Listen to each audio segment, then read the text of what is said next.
नमस्कार दोस्तों, power star Pawan Singh के स्टेज शो के दौरान कोई मार दिया पत्थर। पता नहीं कौन था वो आदमी, ये तो मुझे पता नहीं है, लेकिन पत्थर मारते हुए पूरा सा वीडियो में पूरा सीन आया है। तो चलिए आपको बिना देर किए हुए मैं थोड़ा सा आपको वीडियो का क्लिप दिखाता हूँ, और क्लिप देखने के बाद आप लोग बताइएगा कि कौन मारा है पत्थर और नहीं मारा है।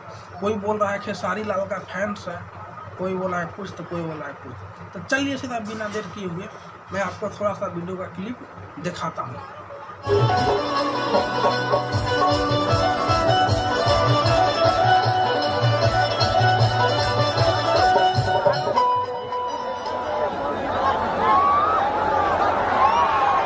ये कौन महानुभाव है बाबू?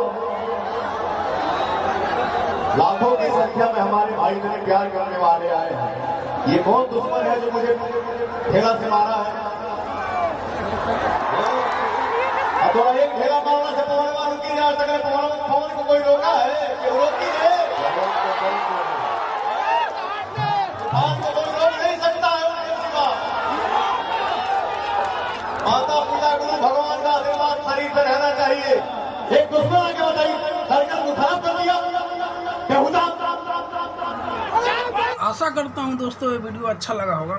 अगर अच्छा लगा होगा तो लाइक कीजिए, कमेंट कीजिए और चैनल को सब्सक्राइब कीजिए। फिर से मिलते हैं एक अगले वीडियो में। जब तक के लिए धन्यवाद।